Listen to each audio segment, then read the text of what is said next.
Most of what I know about running came from right here in Minnesota. One of the things I've learned is that it's the whole of the training, it's the entirety of the cycle that's important, and not so much the one workout. The intensity and the paces of the training is beyond anything I've ever done.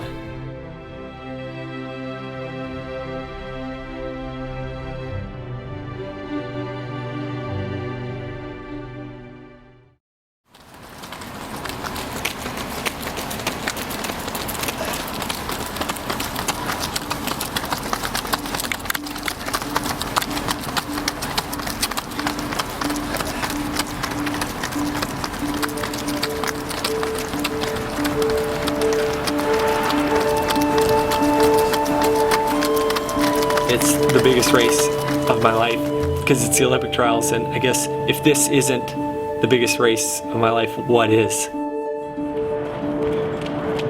It's a difficult thing because you're going into an Olympic trials race where the only real goal, quite honestly, of the Olympic trials is obviously you want to go and run your best race, but is to try to be in the top 3 to qualify for the team. With the Olympic trials, it's just obvious that that's the one you want to run. I've tried to approach it more along the lines of this is just another race, another marathon I'm going to do, instead of getting all worked up and getting, kind of high strung. The guys in the race, we know about them, we know what they're capable of.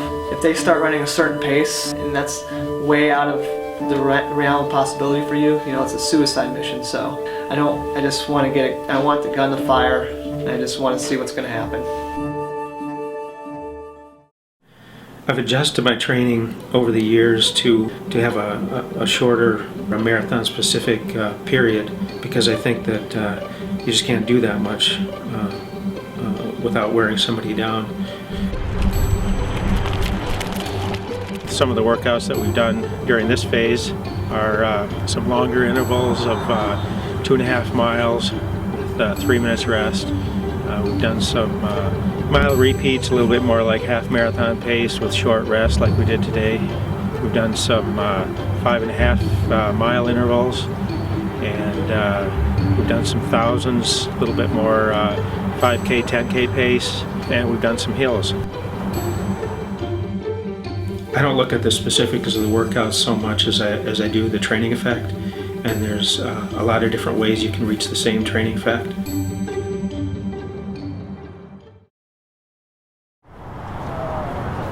The first few weeks of the marathon training cycle are always a little bit difficult because you're sort of readjusting to running. You got to commit to, doing a little bit longer run than you're used to doing. I think the consistency for me has been the hardest part. It sounds simple, but it's actually, it can kind of grind on you a little bit.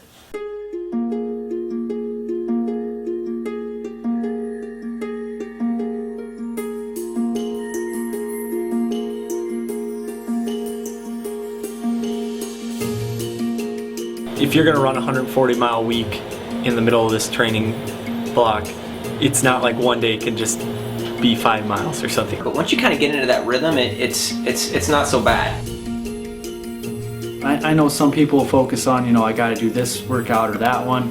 This is the barometer of, of a good training. For me, it's just getting out there and getting what I can out of myself on certain days. A lot of the workouts are done just by feel, because during the course of a marathon build-up, you go through periods of feeling good and feeling bad. If you shoot for goal times and your legs just don't have it that day, then that's discouraging. The most important part to preparing yourself for the marathon and racing the marathon is making it to the line fresh and healthy. We've had a lot of fantastic workouts during the cycle. The big difference this cycle is I've made it through the whole thing completely healthy, and that's been awesome. And in fact, all of us have more or less. I feel a couple little aches and pains here and there with a few of the guys, but it's very rare for a whole group of guys to make it all the way through the cycle and stay relatively healthy. There have been days where I've been able to keep up, and there have been days where I've been left in the dust. And it's acceptable in a marathon training cycle to bomb a workout or two here or there, just based on your energy level and how much of a grind the training can get to be. And I don't think any of us bombed one of them. If you go into it and just go with, this is what I have today, and I want to accomplish this workout and get the number of intervals in or the distance, then you can achieve a training effect.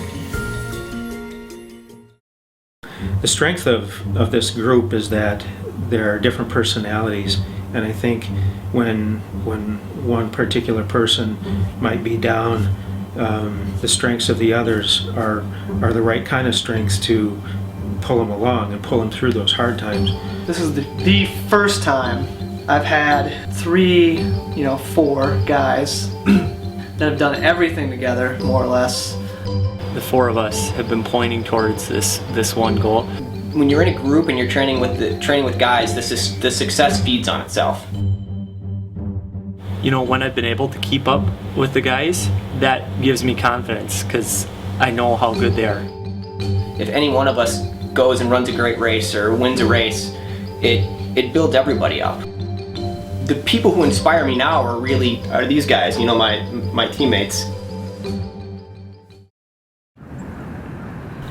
The hardest part of the training is just staying in it mentally for that long. I mean, the marathon's a journey in good and bad patches. You're gonna have good stretches, you're gonna have really good stretches, you're gonna have terrible stretches, so-so stretches, you know, but if you just can tell yourself that you'll come out of it when you hit the bad stretch, keep telling yourself, okay, this will pass, and you know, eventually it does. A huge thing I've learned over the years is just like when you get to a race, everyone's ready to go. You know, I mean, that's the way you have to look at it, is everyone's trained hard and everyone is going to compete hard and everything. So like you have to get yourself in a mindset to get the best out of yourself.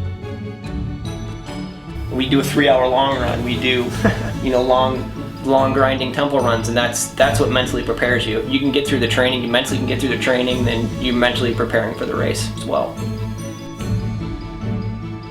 Mentally, I've been preparing by, you know, kind of laying back a little bit.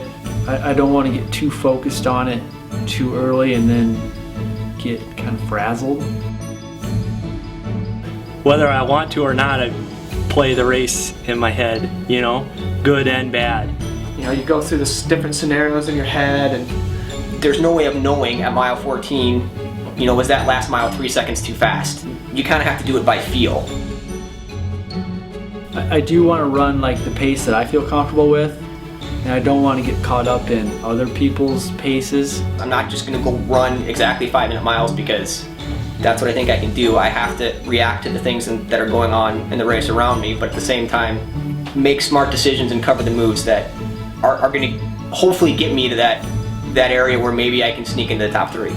I don't know where in the field I'll be or anything like that, but if I can be aggressive and confident and everything like that, that would be my own ideal race. You put a lot of emotional investment into a marathon training period of 8 or 10 or 12 weeks, and you can't stay up the whole time. You have to kind of go with the ebbs and flows of the training, and you go through periods of feeling good and feeling bad, and you can't lose your confidence.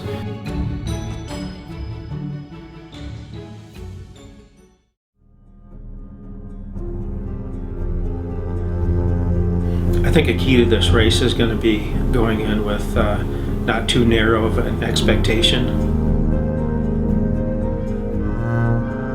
The key for me is just if I can pour everything I have out. Every second in the race, I want to be thinking about what can I do better right now? Am I doing this right? I feel like I've gotten a really incredible opportunity. You know, I just have to do well now. It's one of those things. the key is to get to the finish line as fast as you can without dying. You can die directly on the finish line, but you have to make it there first. You know, there will come a point during the race where you have to commit. Knowing that I'm going to hurt and that I'm going to persevere, I'm going to make it through. At some point, it comes down to who's tough enough too, you know. So At any point, you just don't let yourself give in. you find out a lot about yourself when it gets tough. I think the marathon is the one race where there's more actual decisions you have to make than any other race. That's the beauty of racing. That's why you do the race, to figure out all these things and trust your instincts and your gut, and maybe turn some heads. I don't know. It's a beautiful thing. That's the bottom line. But you always have to give yourself a chance. You always have to believe that you can do it. You have to get in there and be in the hunt. And you get to that last 10K, you're within striking distance. You just never can give up.